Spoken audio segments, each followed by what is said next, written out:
போராட்ட வடிவம் என்பது ஒரு ஜனநாயக நாட்டில் எல்லா கட்சிகளுக்கும் இருக்கக்கூடிய உரிமை. இது டாஸ்மாக்கு எதிராக யாரும் வந்து போராடக்கூடாதுன்னு தமிழ்நாடு கவர்மெண்ட் விரும்புதில்லை. ஏன்னா அங்கே மிகப்பெரிய அளவில் ஊழல் நடந்து கொண்டிருப்பது உண்மை.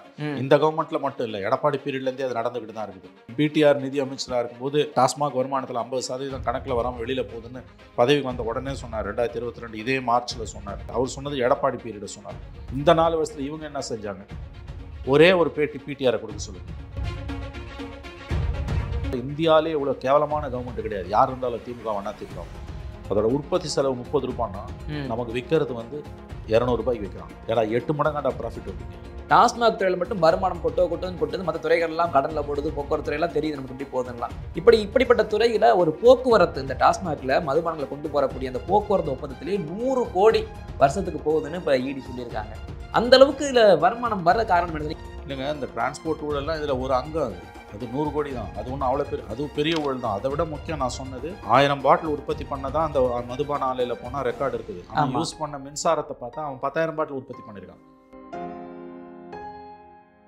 இன்னைக்கு திமுக அரசுக்கு முட்டு கொடுக்குற, திமுக அரசுக்கு வக்காலத்து வாங்குற, வெட்கங்கட்டு திமுகவுக்கு காவடி தூக்குகிற சிபிஎம் இந்த ஊழலில் வந்து இந்த குற்றச்சாட்டில் ஆதாரம் இருக்கா அப்படின்னு கேட்குது. அவங்க யூனியன் சொல்லுதுங்க ஊழல் தலைவிரிச்சு ஆடுது. அதுக்கு பிறகு திமுகவுக்கு காவடி தூக்க வேண்டிய கொத்தடிமை வேலை செய்ய வேண்டிய அவசியம் சிபிஎம்க்கு என்ன வந்தது? ஆனால் இந்த கவர்மெண்ட்ல தவறுகள் நடக்கும்போது, அந்த தவறுகள் நடக்கிறது என்று உங்கள் தொழிற்சங்கங்கள் சொல்லும்போது, இடி உள்ள வரும்போது நீங்கள் குறைஞ்சபட்சம் ஒத்திக்கினா இருக்கணும், மௌனமா இருக்கணும். எதுக்கு முட்டு கொடுத்து பேசுறீங்க? திமுகவோட கூட்டணி கட்சிகள் அத்தனை பேரும் வரும் தேர்தலில் மக்களால் தூக்கி எறியப்படுவார்கள். திமுக கூட ஜெயிக்கும். திமுகவோட தவறுகளுக்கு முட்டு கொடுக்கக்கூடிய இடதுசாரிகள், விசிக, காங்கிரஸ், இந்த கட்சிகள் வரும் தேர்தலில் மக்கள் மன்றத்தில் தூக்கி எறியப்படுவார்கள். எழுதி வைத்துக் கொண்டு. செந்தில் பாலாஜி அவர்கள் சிறையிலிருந்து வெளியே வந்தோன்னு அமைச்சர் பதவி நீதிமன்றமே கேள்வி கேட்டார். அப்படிப்பட்டவருடைய அந்த துறையிலே இப்ப மீண்டும் பிரச்சனைகள் வருது அப்படின்னு அவரே கேட்கிறாரு. செந்தில் பாலாஜியை பற்றிய வரலாறும், டாஸ்மாக் பற்றிய வரலாறும், தமிழ்நாடு அரசியலை பற்றின வரலாறும் தெரியாத ஒரு பத்திரிகையாளர் அன்றைக்கு அவருடைய பேட்டியை பார்த்தால் என்ன அழகாக பேசுகிறாருன்னு அவரிடம் வசியப்பட்டு போவான். செந்தில் பாலாஜியோட ஃபேனாக மாறிடுவோம். உண்மை என்ன நமக்கு மட்டும்தான் தெரியும். செந்தில் பாலாஜி மட்டுமா குற்றவாளி? இவ்வளோ சார்ஜஸ் அவர் மேலே இருக்கும்போது அவர் எதற்காக முதலமைச்சர் எதற்கு பதவியில் வைத்திருக்கிறார்?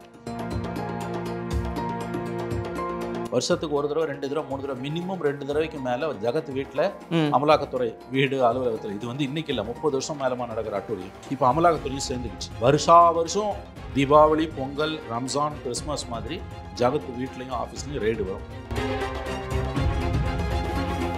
இந்த ரூபாய் சமீபத்தில் பார்த்துருப்பீங்க, சிம்பலை வச்சு கூட அரசியல் பண்ணாங்க திமுக. இவங்க பண்ற தவறுகள்லேருந்து திமுக தன்னுடைய தவறுகளிலிருந்து மக்கள் கவனத்தை திசை திருப்பதற்கு ரூபா நோட்டு, இதை போட்டு, இது ரூ போட்டா என்ன, சிம்பல் போட்டா என்ன? 6 மாசம் மேல கருணாநிதி நாணயம் வெளியிடும் போது அந்த நாணயத்துல சிம்பல் தானே போட்டுற, அந்த காகிதத்தை அந்த காயினை தூக்கி கீழே போட்டுறேன், அதுல ரூ போட்டு நீ கேட்க வேண்டியதானே? அப்ப அது இந்தி திணிப்பு இல்லையா? அதிகாரிகள் மட்டும் எப்படி திருட முடியும் 1000 கோடி? இன்னைக்கு நாட்டில் நடக்கிற நிலைமை, மோடி 3.0ல 2.0ல எதிர்கட்சிகள் தூக்கி உள்ள போட்டாங்க. 3.0ல முக்கியமான டெவலப்மெண்ட் என்னன்னா, எந்த ஊழல எந்த எதிர்கட்சி மாட்டினாலும் நடவடிக்கை எல்லாம் அவ்வளவு சீக்கிரம் இருக்காது. அதை வச்சு பேரம் தான் பேசுவாங்க. நீங்கள் நானும் பார்க்குற அரசியல் இல்லை தம்பி. திரைச்சலைகளுக்கு பின்னால் மிகப்பெரிய அட்டூழியம் நடந்துட்டு இருக்கு.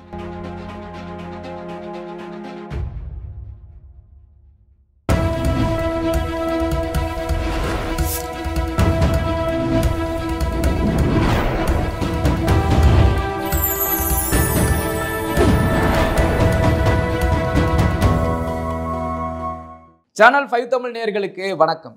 இந்த நேர்காணலில் நம்மோட இணைந்திருப்பவர் மூத்த பத்திரிகையாளர் திரு மணி அவர்கள். வாருங்கள், அவரோடு பேசுவோம். சார் வணக்கம். சார் வணக்கம்.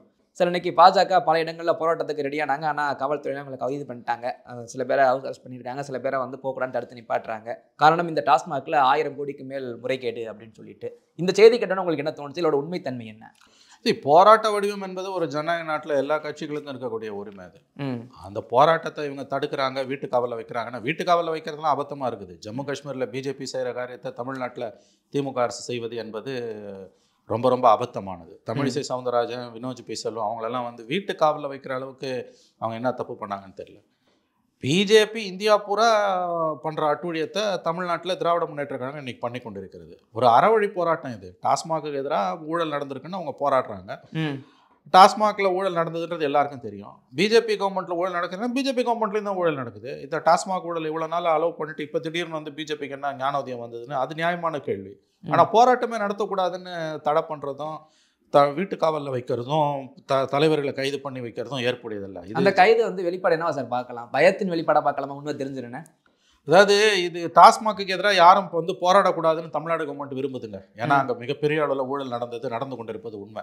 இந்த கவர்மெண்ட்டில் மட்டும் இல்லை, எடப்பாடி பீரியட்லேருந்தே அது நடந்துக்கிட்டு தான் இருக்குது. எடப்பாடிக்கு முன்னால் கருணாநிதி ஜெயலலிதா பீரியடு, ஜெயலலிதாக்கு முன்னால் கருணாநிதி பீரியடு, கருணாநிதிக்கு முன்னால் ஜெயலலிதா பீரியடு. 2003 டாஸ்மாக் வந்து தமிழகத்தோட சில்லறை மது விற்பனையை கையில் எடுத்த காலகட்டத்திலேருந்து இந்த 22 வருஷமாக 23 வருஷமாக டாஸ்மாகில் ஊழல் தான் நடந்துகிட்டு இருக்கு.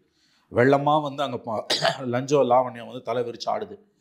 2016-21 எடப்பாடி பீரியட்லேயே 25 எஃப்ஐஆர் டிவிஎஸ்சி போட்டிருக்கு. தமிழ்நாடு போலீஸோட லஞ்ச ஒழிப்பு பிரிவு டிவிஎஸ்சி 25 எஃப்ஐஆர் போட்டிருக்கு. அந்த ப்ரெடிகேட் அஃபென்ஸ்வாங்க. ஏற்கனவே ஒரு அஃபென்ஸ் இருந்தால் தான் இடி உள்ளே வர முடியும். அதில் தான் உள்ளே வராங்க. இப்போ இந்த பீரியட்லையும் தொடருது. அது எல்லாருக்குமே தெரிஞ்ச விஷயம். பிடிஆர் நிதி அமைச்சராக இருக்கும்போது டாஸ்மாக் வருமானத்தில் 50% கணக்கில் வராமல் வெளியில் போகுதுன்னு பதவிக்கு வந்த உடனே சொன்னார். 2022 இதே மார்ச்சில் சொன்னார். இந்த கவர்மெண்ட் வந்த 9 மாதம் 10 மாதத்தில் அவர் சொன்னது எடப்பாடி பீரியடை சொன்னார். இந்த 4 வருஷத்தில் இவங்க என்ன செஞ்சாங்க? அப்புறம் டாஸ்மாகோட எம்ப்ளாயிஸ் யூனியன், சிஐடி யூனியன், அவங்க சொல்கிறாங்க இதில் லஞ்சம் தலைவிரிச்சு ஆடுது.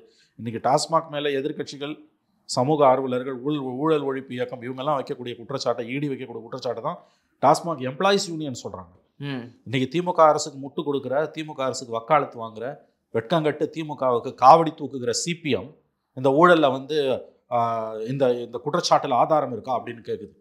அவங்க யூனியன் சொல்லுதுங்க ஊழல் தலைவிரிச்சு ஆடுதுன்னு. அதுக்கு பிறகு திமுகவுக்கு காவடி தூக்க வேண்டிய, கொத்தடிமை வேலை செய்ய வேண்டிய அவசியம் சிபிஎம்க்கு என்ன வந்தது? கூட்டணி பலம் விட்டு கொடுக்கல. கூட்டணி பலமும் 10 கோடி வாங்கினாங்கல்ல. 10 கோடி வாங்கினது வெளிப்படையாக வாங்கினது. தெரியாமல் எவ்வளோ வாங்குறாங்கன்னு யாருக்கு என்ன தெரியும்? சிபிஎம் கட்சிக்கு ஜெகத் ரட்சகன் நிறுவனத்திலேருந்து எலெக்ஷன் ஃபண்டு போயிருக்குங்க, 10 லட்சம் ரூபாய். பார்த்துருப்பீங்க நீங்கள். அது பேங்க் டிரான்சாக்ஷனாக இருக்குது. ஒரு மதுபான ஆளிடமிருந்து நன்கொடை பெறக்கூடிய கட்சிக்கு ஊழலை பற்றி பேசுறதுக்கு தகுதி இருக்கா? இதுதான் சிபிஎம்மோட லட்சணம். இன்னைக்கு கேட்டால் மதவாத பாஜக, பாசிச பாஜக உள்ளே வந்துடுவாங்க.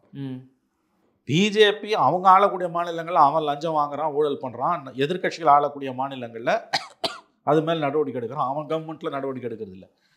இது பழிவாங்க நடவடிக்கைன்னா ஆமாம் பழிவாங்க நடவடிக்கை தான். ஆனால் பழிவாங்கப்படுறவங்க ஒன்றும் உத்தமர்கள் கிடையாது.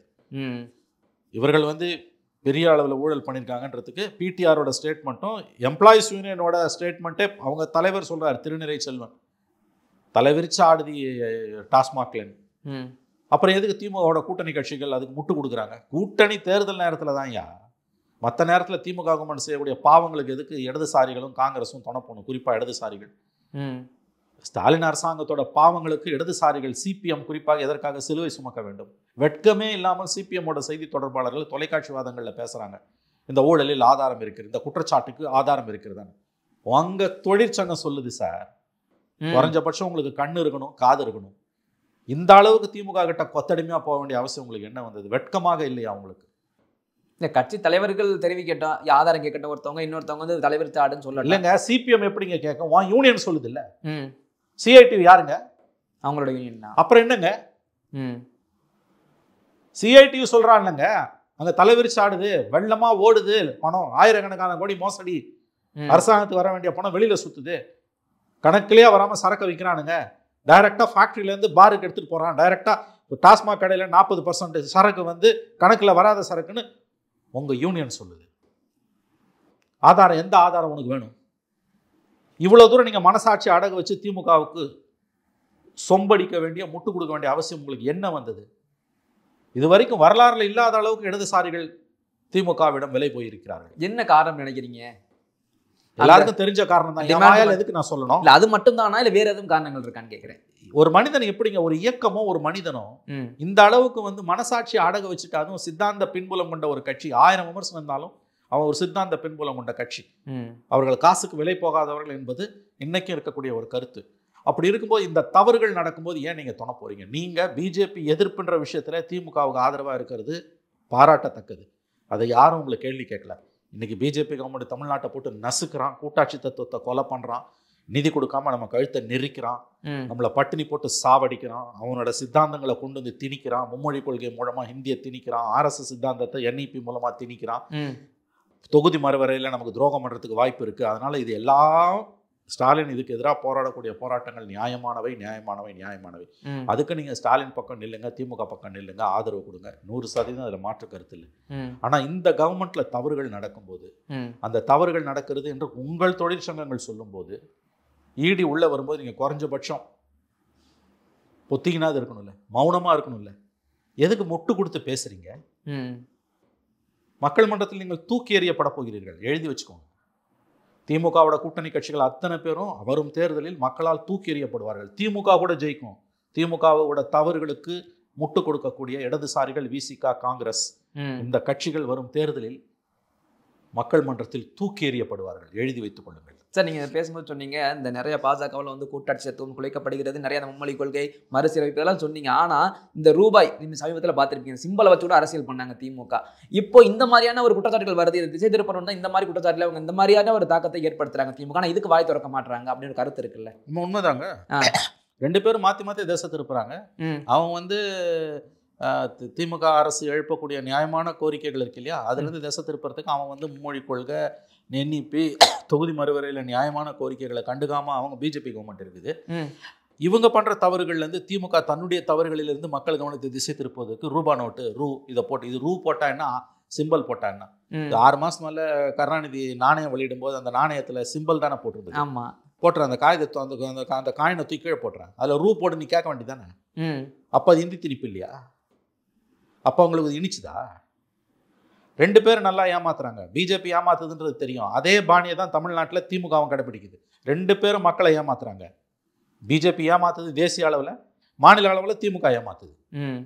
தன்னுடைய தோல்விகளிலிருந்து மக்கள் கவனத்தை திசை திருப்பறதுக்கு அரசு ஊழியர்கள் 12 லட்சம் பேர் போராடிட்டு இருக்கோம். என்றைக்கு முதலமைச்சர் அனைத்து கட்சி கூட்டத்தை கூட்டுறாரு, அன்றைக்கு 1.5 லட்சம் அரசு ஊழியர்கள் வேலை நிறுத்தத்தில் இருக்கான். நம்மளே இன்னைக்கு பேசணும். ஆமாம், அதை திசை திருப்பத்துக்கு முதலமைச்சர் பண்ணாரு. இன்னைக்கு மறுபடியும் மறுபடியும் நேற்று பேசியிருக்காரு. அங்கே மன் கி பாத் மாதிரி இங்கே ஒரு பாத்து. அப்படியே மோடி அடியுற்று நடக்கக்கூடிய அரசு இது. எத்தனை நாளைக்கு இங்கே இவங்க மக்களை ஏமாத்துவாங்க? எத்தனை நாளைக்கு ஏமாத்துவாங்க? 1000 கோடி ரூபாய் ஊழல், லட்சம் கோடிக்கு மேலே அங்கே ஊழல் எல்லாருக்கும் தெரியும். கையில் ஆப்டது 1000 கோடி. இது பழிவாங்க நடவடிக்கைன்றீங்க. பழிவாங்க நடவடிக்கை தான். பழிவாங்கப்படுபவர்கள் யோகியர்களோ உத்தமர்களோ கிடையாது இல்லை. ஆனால் சார், இந்த யூடியூப் சேனலை தவிர மற்ற மெயின் ஸ்ட்ரீம் எல்லாம் பார்க்கும்போது இது அதிகாரிகள்னே மையம் விட்டு சொல்றாங்களே, அதிகாரிகள் மட்டும்தான் இந்த அதிகாரிகள் மட்டும் எப்படி திருட முடியும் 1000 கோடி? அரசியல் பேரே வர மாட்டேங்குது. வரும், மொல்லமா வரும். இல்லைன்னா பிஜேபி உங்களோட பேரம் பேசும். இன்னைக்கு நாட்டில் நடக்கிற நிலைமை, மோடி 3.0ல 2.0ல எதிர்கட்சிகளெல்லாம் தூக்கி உள்ள போட்டாங்க. 3.0ல முக்கியமான டெவலப்மெண்ட் என்னன்னா, எந்த ஊழல எந்த எதிர்கட்சி மாட்டினாலும் நடவடிக்கைலாம் அவ்வளோ சீக்கிரம் இருக்காது. அதை வச்சு பேரம் தான் பேசுவாங்க. நீங்கள் நானும் பார்க்குற அரசியல் இல்லை தம்பி. திரைச்சலைகளுக்கு பின்னால் மிகப்பெரிய அட்டூழி நடந்துகிட்டு இருக்குது. யாருக்கும் வெக்கம் கிடையாதுங்க. எவனுக்கும் வெக்கம் கிடையாது. யாருக்கும் வெட்கம் இல்லைன்னு ஒரு சினிமாவே வந்தது அந்த காலத்தில். எல்லாம் திருடன், அவ்வளோதான். சப்கோ சோர் ஹேன்னு 14 வருஷத்துக்கு முன்னால் அரவிந்த் கெஜ்ரிவால் சொன்னார்.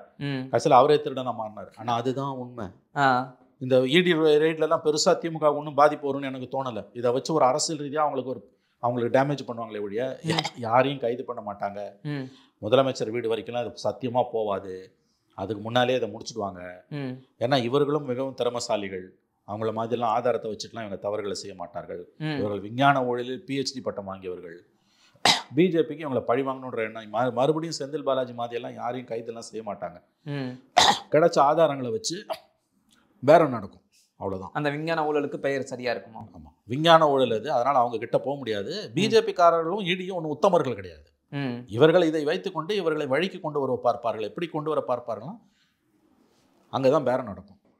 அங்கே தான் உங்களுக்கு வந்து பேச்சுவார்த்தை நடக்கும். ஆனால் சார் 2019-21 பார்த்தீங்கன்னா இன்கம் டேக்ஸ் ரைடு, அக்காடு, ஜெகத் ரட்சகம் அதெல்லாம் நடக்கும். ஜெகத் ரட்சகம் வீட்டில் எனக்கு நினைவு தெரிஞ்ச நாள்லேருந்து ஜெகத் ரட்சகம் வீட்லையும் அலுவலகங்களையும் வருஷத்துக்கு ஒரு தடவை, தீபாவளி பொங்கல் வருதோ இல்லையோ, வருஷத்துக்கு ஒரு தடவை 2 தடவை 3 தடவை மினிமம் 2 தடவைக்கு மேலே ஜெகத் வீட்டில் அமலாக்கத்துறை வீடு அலுவலகத்தில், இது வந்து இன்னைக்கு இல்லை 30 வருஷம் மேலமா நடக்கிற அட்டூழியம். இப்போ அமலாக்கத்துறையும் சேர்ந்துக்குச்சு.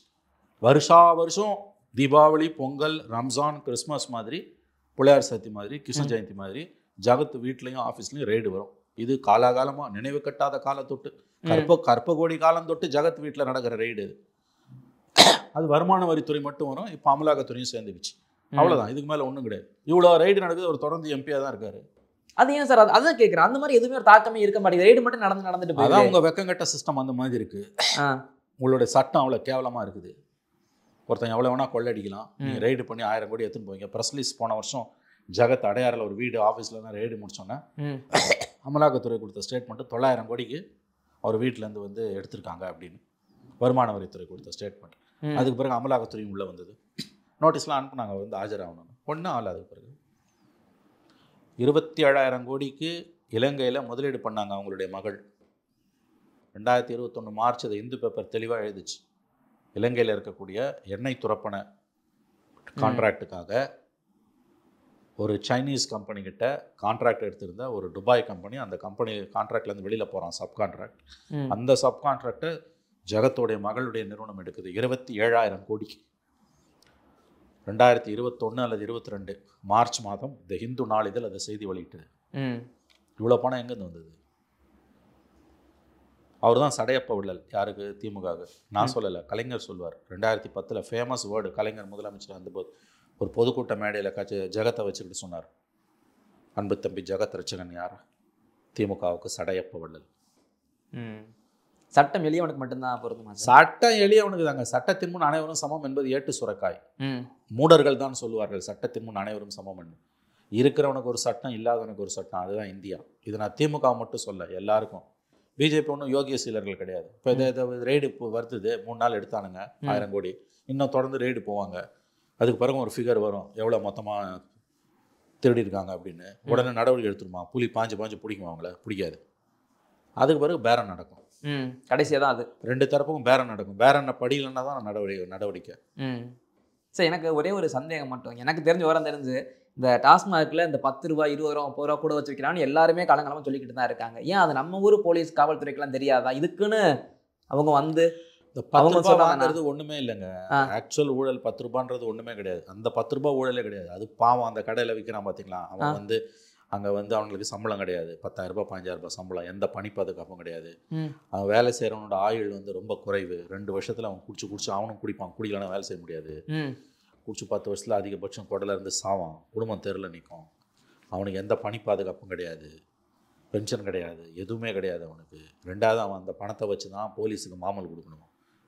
டாஸ்மாக அரசாங்க கடை, ஆனால் போலீஸுக்கு மாமல் கொடுக்கணும், ரவுடி பசங்களுக்கு மாமல் கொடுக்கணும். இதை தவிர வந்து மேலதிகாரி கேட்டானா அவனுக்கு கொடுக்கணும். அந்த 10-20 ஒன்றுமே கிடையாது தம்பி. பாட்டிலுக்கு நீங்கள் போய் குடிக்கிறவன் யாரோ உங்களை சொல்லலை, எவன் குடிக்கிறானா அவன் 10 ரூபா பாட்டிலுக்கு மேலே கொடுக்குறான். அவங்ககிட்ட வாங்குற 10-20 ஒரு ஊழலே கிடையாது. பாட்டிலு கணக்கில் வராமல் போகுது. இப்போ மதுபான ஆலையிலேருந்து மதுபானங்களை உற்பத்தி பண்ணி பாட்டிலிங் யூனிட்டுக்கு போய் அந்த பாட்டிலிங் அடைச்சி மறுபடியும் டாஸ்மாக்கு மறுபடியும் அந்த ஆலைகளுக்கு போய் அங்கேருந்து டாஸ்மாக் வாங்கி தான் கடைக்கு அனுப்புது. ஆமாம். இப்போ இவனுக்கு என்ன பண்ணுறானுங்க, ஒரு 40% சரக்கு சொல்கிறாங்க, 40% சரக்கு டைரெக்டாக டாஸ்மாகை விட்டுட்டு அங்கே போகுது. அப்போ வரி எப்படி வரும்? கலால் வரி, சுங்கவரி இல்லை, அது கலால் வரி எப்படி கட்டுவீங்க? ஜிஎஸ்டி கீழே இல்லை அது. அப்போ நீ விற்கிறதான காசு. இன்னொன்று மூலப்பொருளை எக்கச்சக்கமாக போட்டு 150 ரூபாய். இந்தியாவிலே இவ்வளோ கேவலமான கவர்மெண்ட் கிடையாது. யார் இருந்தாலும் திமுக அண்ணா திமுக. அதோட உற்பத்தி செலவு 30 ரூபான்னா நமக்கு விற்கிறது வந்து 200 ரூபாய்க்கு விற்கிறான். ஏடா 8 மடங்காண்டா ப்ராஃபிட் வைப்பீங்க. இதில் வரி கட்டாமல் போகுதுன்னா நல்லா கவனிங்க. வரி இருந்ததுன்னா கூட வருமானம் 8 மடங்கு வச்சா கூட எப்படி இருந்தாலும் குடிக்கிறவங்ககிட்ட வாங்கு. சரி, 30 ரூபாய் பாட்டில் 200 ரூபாய்க்கு 150 ரூபாய்க்கு விற்கிற, 6 மடங்கு போட்டு விற்கிற. வரி கட்டினா கூட அரசாங்கத்துக்கு வரி வருது 18% 20%. வரி கட்டலைன்னா 30 ரூபாய் போகும், 150 ரூபாய் எங்கே போகுது? அது விஞ்ஞான ஊழலுங்க. அது இந்த பீரியட்ல இல்லைங்க, ஜெயலலிதா பீரியட்லேயே இது ஆரம்பிச்சது. கருணாநிதி பீரியட்ல செழி தோங்குச்சு. அதுக்கு பிறகு 10 வருஷம் அதிமுக கவர்மெண்ட்ல ஆலமரமாக விருட்சம் விட்டுது. திமுக கவர்மெண்ட் வந்துன்னா அது தொடருது. இவங்களுக்கு என்ன 10 வருஷம் அதிகாரத்தில் இல்லை, 10 வருஷம் விட்டதை 5 வருஷத்தில் பிடிக்கணும், டெலிகேட் பொசிஷன். அதில் தான் இவங்க இதை பண்ணிக்கிட்டு இருக்காங்க. சரி, இது நமக்கு தெரிஞ்சும் இப்படி நடக்குதுன்னா அதுக்கு யாரு தான் இவங்க? இந்த மாதிரி சிஸ்டம் காரணங்க. இப்போ இவன் பிடிக்க உள்ள வரான் இல்லைங்க இடி. வந்து இந்த சிஸ்டத்தை அப்படியே தொடப்பத்தை வந்து அழுக்கெல்லாம் பெருக்கி துடைக்கிறாம பெருக்கிட்டான்னு நினைக்கிறீங்களா? ஒன்றும் நடக்காது. இதுக்கு என்னதான் மாட்டுன்னு நினைக்கிறீங்க? தெரியல. மக்கள் மனங்கள் மாறணுங்க. அதாவது பஞ்சாப்லலாம் பார்த்தீங்கன்னா ஒரு பாட்டில் வந்து ஒரு ஆலையில், இதுதான் ஆலை, மதுபான ஆலை, இங்கே உற்பத்தி பண்ணி பாட்டிலிங் யூனிட்டுக்கு போய் அங்கே பாட்டில் அடைச்சி மறுபடியும் இங்கே வந்து அந்த ஸ்டிக்கர் ஒட்டுறான் பார்த்தீங்களா, அந்த இதுலேருந்து அந்த ஹோலோகிராம் போட்டதுலேருந்து ட்ராக்கிங் வந்துடும். அங்கேருந்து அதுக்கு பிறகு இதே மாதிரி டாஸ்மாக்கு போகிறது, அங்கே இருக்கக்கூடிய டாஸ்மாக்கு, அங்கேருந்து கடைக்கு போகிறது, இல்லை கடை இல்லைன்னா பாரு, லைசன்ஸ்டு பார்ஸ், லைசன்ஸ் பார் இல்லைன்னா எம்எஃப் ஃபாரின் லிக்கர் ஷாப்ஸ், அல்லது டெம்பரவரி லைசன்ஸ் கொடுப்பாங்க. அந்த மாதிரியான இடங்களுக்கு எங்கே போனாலும் அதை நீ ட்ராக் பண்ணலாம் ஈஸியாக. அப்போ மொத்த வருமானமும் சிஸ்டத்துக்குள்ளே வருது. இங்கே 50% வெளியில் இருக்குங்க. பிடிஆர் சொன்னதுங்க. அவர் பிடிஆருக்கு மனசாட்சி இருந்ததுன்னா இப்போ பேசணும். பிடிஆருக்கு ரொம்ப உத்தமராக அவர் பல விஷயங்களில் பேசுகிறாருல. இப்போ மும்மொழி கொள்கையை பற்றி விட ஒயருக்கு வந்து இந்த ஒயர் ஆங்கில இணையதளத்துக்கு கரண் தாப்பருக்கு பேட்டி கொடுத்தார். மும்மொழி கொள்கையை பற்றி ரொம்ப அழகாக பேசினார். இருமொழி கொள்கை தான் எங்களுக்கு வேணும், ஏன்னா மற்ற மாநிலங்கள்லாம் ஒரு மொழி தான் படிக்கிறோம், நாங்கள் இருமொழி தமிழும் ஆங்கிலமும் படிக்கிறோம், அதனால தான் நாங்கள் முன்னேறி இருக்கோம். ஹிந்திக்கு நாங்கள் எதிரானவங்க இல்லை, ஹிந்தி யார் வேணால் படிக்கலாம். இங்கே அரசு பள்ளிகளை நாங்கள் சொல்லித்தர மாட்டோம், அது மொழிக் கொள்கை. ஏன்னா நீ ஆங்கிலத்தை எடுத்துகிட்டு அந்த இடத்துக்கு இந்தியை கொண்டு வர பார்க்குற, அதை நாங்கள் அலோவ் பண்ண முடியாது. மற்றபடி இங்கே ஹிந்தி படுக்கிறது யாரும் தடை பண்ணலை. ஹிந்தி பிரச்சார் சபா இருக்குது, சென்னையிலையும் இருக்குது, திருச்சியிலையும் இருக்குது. மகாத்மா காந்தி ஆரம்பித்தது 110 வருஷம் ஆர்கனைசேஷன். வருஷத்துக்கு 3 லட்சம் பேருக்கு மேலே படிக்கிறவன் படிச்சுட்டு தான் இருக்கான். இவ்வளோ அழகாக பேசினார் பிடிஆர். இந்த விஷயத்தை பற்றி 4 வருஷத்துக்கு மேலே, கரெக்டாக 3 வருஷத்துக்கு மேலே பேசினார். நான் என்ன கேட்குறேன், இவ்வளோ தூரம் சந்தி சிரிக்குது இல்லை? ஆமாம். பிடிஆருக்கு மனசாட்சின்னு ஒன்று இருந்ததுன்னா இப்போ அவர் பேசட்டும், என் கவர்மெண்ட்டில் திருத்திட்டேன்னு சொல்லட்டும். ஏன்னா 2022 மார்ச்சில் சொல்லும்போது 50% வெளியில் சுற்றுதுன்னு சொன்னது எடப்பாடி பீரியடு. ஏன்னா அவங்க ஆட்சிக்கு வந்து 10 மாதம் தான் ஆகுது. முந்தின பீரியடை சொன்னார். இந்த 4 வருஷம் ஆகுது இல்லை? நான் சொன்னது அந்த பீரியடுக்கு இந்த பீரியடுக்கு இல்லை. இப்போ நாங்கள் நிலைமை மாறிடுச்சு. இப்போ ஒட்டுமொத்த வருமானமும் சிஸ்டத்துக்குள்ளே தான் வருது. நான் சொன்னதை தவறாக புரிந்து கொண்டார்கள். அது அந்த காலகட்டம் 16, 21 ஏடிஎம்கே பீரியடுக்கு விடியல் ஆட்சியில் வந்து 21, 25 இது வரைக்கும் சிஸ்டத்துக்குள்ளே தான் வந்திருக்குது பணம். ₹1 கூட வந்து வெளியில் போகல. நாங்கள் அந்த ஓட்டையெல்லாம் அடைச்சிட்டோம். ஒரே ஒரு பேட்டி பிடிஆரை கொடுக்க சொல்லுங்கள். இந்த கவர்மெண்ட்லேயே அறிவுள்ளவராக மனசாட்சி உள்ளவராக அறியப்படக்கூடிய ஒரு மந்திரி பிடிஆர். முதல் 2 வருஷம் அவர் மந்திரியாக இருந்தப்போ கொடுக்கப்பட்ட ஊடக வெளிச்சம் எவ்வளோன்னு உங்களுக்கு தெரியும். திரும்பி சொல்ல போனால் எனக்கு நல்லா ஞாபகம் இருக்குது. முதல் பட்ஜெட் அவர் ப்ரெசென்ட் பண்ணும்போது தமிழ்நாடு வரலாறில், சுதந்திரத்துக்கு பிந்தின தமிழ்நாடு வரலாறில் 75 வருஷத்தில் அதுக்கு முன்னாலையும் பின்னாலையும் எவனுமே பட்ஜெட் ப்ரெசென்ட் பண்ணலான்ற அளவுக்கு பில்டப் கொடுத்தீங்க, முட்டு கொடுத்தீங்க இல்லையா? அவ்வளோ பில்டப் கொடுத்தீங்க. திடீர்னு அவர் தூக்கி வெளில போட்டீங்க. அவர் இதெல்லாம் பேசியிருக்காரு. இன்றைக்கி அவர் வாய் திறந்து பேசணும் இல்லை? பேசினா தான் துறையை மாற்றி விட்டாங்க, இப்போ மொத்தமாக தூக்கிட்டாங்கண்ணா. அப்புறம் எதுக்கு பேசுனீங்க? உத்தமர்களோட வேஷம் கலைஞ்சு தொங்குது இல்லை? கரண் தாப்பருக்கு மொழி பிரச்சனையை பற்றி பேட்டி கொடுத்த பிடிஆர் இன்னைக்கு தமிழ்நாடு அரசாங்கத்துக்கு, திமுக அரசாங்கத்துக்கு மிகப்பெரிய அவப்பெயரை கொண்டு வந்திருக்கிற டாஸ்மாக் ஊழல் பற்றி, என்ஃபோர்ஸ்மெண்ட் டைரக்டரேட் ரெய்டு பற்றி, குறிப்பாக டாஸ்மாக் செயல்பாடுகளை பற்றி ஏன் ஒரு பேட்டி கொடுக்கக்கூடாது இதே மாதிரி தேசிய ஊடகங்களுக்கு? இல்லை, நாங்கள் உத்தம சீலர்கள், எந்த தப்பும் நடக்கலை, நான் சொன்ன அந்த 50% வருமானம் வெளியில் சுற்றுதுன்றது அந்த கவர்மெண்ட்டுக்கு, எங்களுக்கு இல்லை, ஒரு பேட்டி கொடுங்களேன் சார். அப்போ அது முடியலன்னா அப்போ மற்றவங்கள பேச உங்களுக்கு என்ன தார்மீக தகுதியோ அருகதையோ நியாயமோ இருக்குது? இது கேட்பாங்கல்ல இந்த கேள்வி. கண்டிப்பாக பிஜேபி எதிர்ப்புன்ற ஒற்றை காரணியை வச்சு தானே உங்கள் அரசு நடக்குது, உங்கள் கட்சி நடக்குது, நீங்கள் ஜெயிக்கிறீங்க. அது இல்லைன்னா உங்களுக்கு யார் ஓட்டு போடுவா? பிஜேபின்ற ஒரு அசுரன் அங்கே இருக்கான், மதவாதம், அது பெரிய ஆபத்து, சந்தேகமே இல்லை. பிஜேபியா திமுகனா முதல் எதிரி பிஜேபி தான். எனக்கும் இன்றைக்கும் சொல்கிறேன், என்றைக்கும் சொல்லுவேன். ஆனால் அதுக்காக நீங்கள் செய்கிற பாவத்தெல்லாம் சகிச்சுக்கிட்டு இதை கண்டு காணாமல் போகிறோன்னா நம்ம விட அயோக்கியர்கள் யாரும் கிடையாது. நம்ம வேணால் கண்டு காணாமல் போகலாம், மக்கள் வந்து அதை ஏற்றுக்க மாட்டாங்க. என்ன பெரிய பிஜேபி பிஜேபி பிஜேபின்ற தெரிஞ்ச சீதையை விட ஏதோ ஒன்று சொல்லுவான், தெரியாத டேஷை விட தெரிஞ்ச டேஷ் மேலுன்னுவான், தெரியாத டேஷை விட தெரிஞ்ச டேஷ் மேலுன்னுவான். அந்த நிலைக்கு மக்கள் வருவார்கள். நீங்கள் ஒரு பயத்தின் அடிப்படையிலேயே ஏதோ ஒன்றை காமிச்சு, அது ஆபத்தானதாகவே கூட இருக்கட்டும், ஏதோ ஒன்றை காண்பித்து அந்த அச்சத்தின் அடிப்படையிலேயே நீங்கள் மக்களை என்றுமே உங்கள் பக்கம் வசியப்படுத்தி வைத்திருக்க முடியாது. சார், இதில் ஒரே ஒரு கேள்வி என்னன்னா, இப்போ செந்தில் பாலாஜி அவர்கள் சிறையிலிருந்து வெளியே வந்தோன்னு அமைச்சர் பதவி, நீதிமன்றமே கேள்வி கேட்டது. அப்படிப்பட்டவருடைய அந்த துறையிலே இப்போ மீண்டும் பிரச்சனைகள் வருது அப்படின்னு அவரே கேட்குறாரு. எங்க நிரூபிங்க பார்ப்போம் அப்படின்லாம் மாதிரிலாம் பேசுறாரு செந்தில் பாலாஜியுமே. அவர் தெளிவாக பேசுறாருங்க. அவர் எதுக்கு முதலமைச்சர் பதவியில் வச்சிருக்காரு? செந்தில் பாலாஜி மேலே எனக்கு எந்த வருத்தமும் இல்லை. அவர் அன்னைக்கு ரொம்ப அழகாக ப்ரெஸ்ஸை ஹேண்டில் பண்ணார், கூலாக கம்போஸ்டாக, எந்த பதட்டமும் இல்லாமல். செந்தில் பாலாஜியை பற்றிய வரலாறும், டாஸ்மாக் பற்றிய வரலாறும், தமிழ்நாடு அரசியலை பற்றின வரலாறும் தெரியாத ஒரு பத்திரிகையாளன் அன்றைக்கு அவருடைய பேட்டியை பார்த்தால் என்ன அழகாக பேசுகிறாருன்னு அவரிடம் வசியப்பட்டு போவான். செந்தில் பாலாஜியோட ஃபேனாக மாறிடுவோம். அவ்வளோ அழகாக அவர் பேசுகிறாரு. உண்மை என்னன்னு நமக்கு தெரியும், உண்மை என்னன்னு நமக்கு மட்டும்தான் தெரியும். செந்தில் பாலாஜி மட்டுமா குற்றவாளி? இவ்வளோ சார்ஜஸ் அவர் மேலே இருக்கும்போது அவர் எதற்காக முதலமைச்சர் எதற்கு பதவியில் வைத்திருக்கிறார்? சரி, அவர் ஒருத்தர் யார் மந்திரி எந்திரின்றது முதலமைச்சரோட தனி உரிமைன்றதை நான் ஒத்துக்கிறேன். ஆனால் எதற்காக அவரை இன்னமும் அமைச்சரவையில் வைத்திருக்கிறார்? என்ன நிர்பந்தம் வந்தது அவருக்கு? சுப்ரீம் கோர்ட் 1 மாதம் மேலே கேட்குறான், நீங்கள் இன்னமும் மந்திரியாக தொடர விரும்புகிறீங்களா? 5 தடவை கேட்குறான். ஹாப்சன்ஸ் சாய்ஸ்ன்றார். அப்படின்னா ஒற்றை விரலை காமிச்சு 2 விரலில் ஒரு தொடர்ன்றதுக்கு அர்த்தம். ஹாப்சன்ஸ் சாய்ஸ்னா ஒரு விரலை காமிச்சு 2 விரலில் ஒரு விரலை கொடுக்குறதே ஒரு விரல் தான். வெளியில் போடுறான் கோர்ட்டு. அவர் இன்னமும் பதவியில் ஓட்டின்னு இருக்காரு. என்ன நிர்பந்தம் சார் அது காரணம்? அதாவது தம்பி, சில கேள்விகளுக்கு நேரடியாக நம்ம பதில் சொல்ல முடியாது. ஆனால் எல்லாருக்கும் அது என்ன பதில்னு தெரியும். சிலதை நம்ம பேச முடியாது. கண்ணிருப்பவர் காணக்கடவர்னார் இயேசுநாதர். கண்ணிருப்பவர் காணக்கடவர், காதிருப்பவர் கேட்க கடவர்னார். மனசாட்சி அடகு வச்சுட்டு அரசியல்வாதிகள் கொள்ளையடிக்கிறதையே தங்களுடைய தர்மமாக மாற்றிக்கொண்டால் இதெல்லாம் நடக்கும்.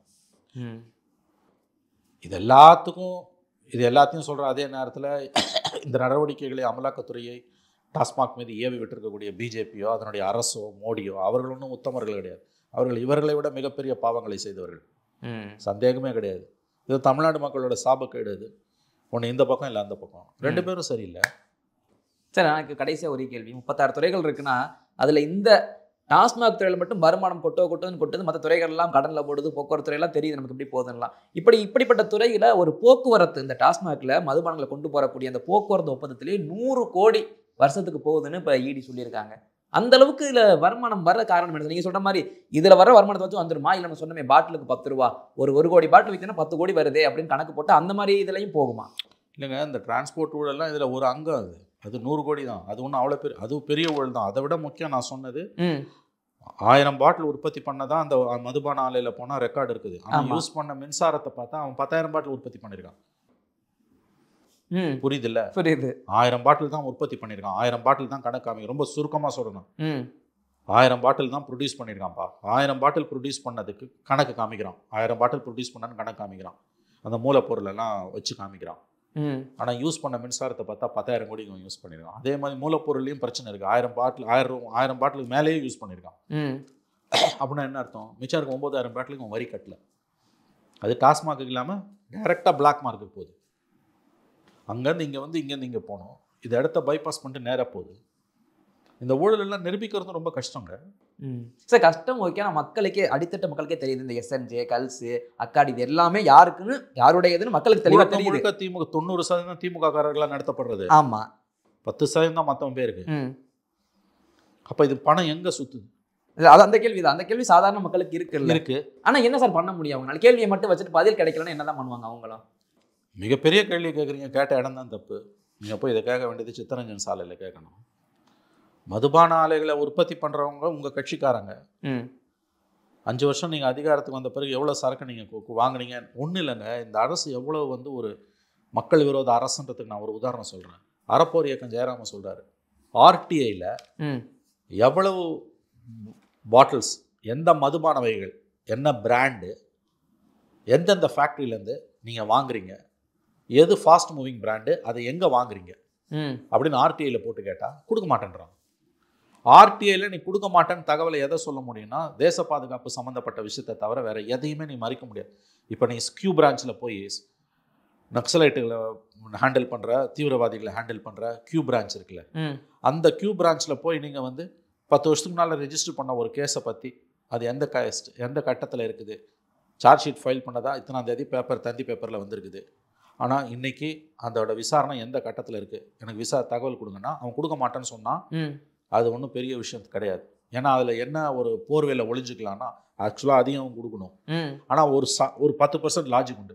இது தேச பாதுகாப்பு சம்மந்தப்பட்டது. இதில் நான் தகவலை சொன்னேன்னா வழக்கு விசாரணை அதில் அவன் பயன்படுத்திக்க போகலான்னு சொன்னால் அது லாஜிக்கு. அதுவே தப்பு. ஆனால் லாஜிக்கு நான் சொல்கிறது உங்களுக்கு புரியுது இல்லையா? புரியுது.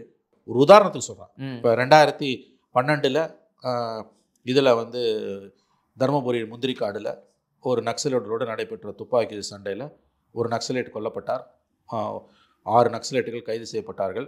அவர்கள் மீது கியூ பிரான்ச் வழக்கு தொடர்ந்தது அப்படின்னு ஒரு செய்தி வருது. 2012 அக்டோபர் 10ஆம் தேதி உதாரணத்துக்கு.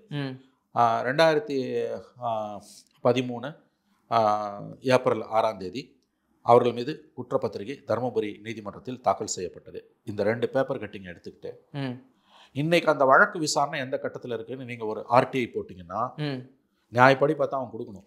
ஆனால் அவன் கொடுக்க மாட்டான்.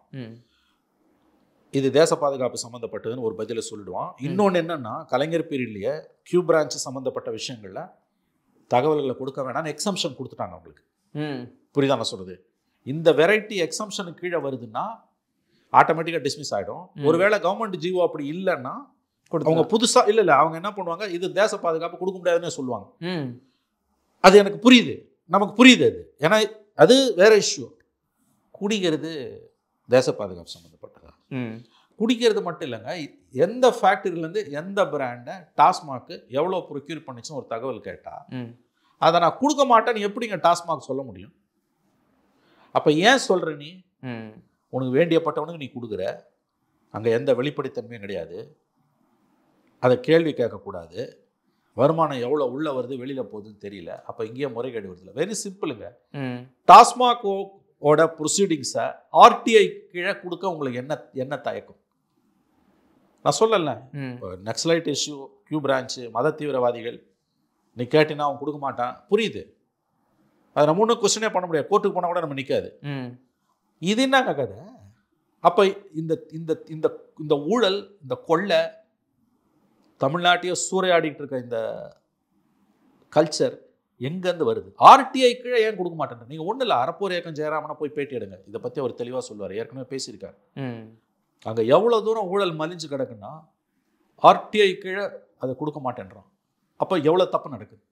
ஓகே சார், எங்களுடைய பல்வேறு கேள்விகளுக்கும் நேரத்தை ஒதுக்கி பகிர்ந்து மிக நன்றி சார். தொடர்ந்து பேசுகிறேன். நன்றி சார்.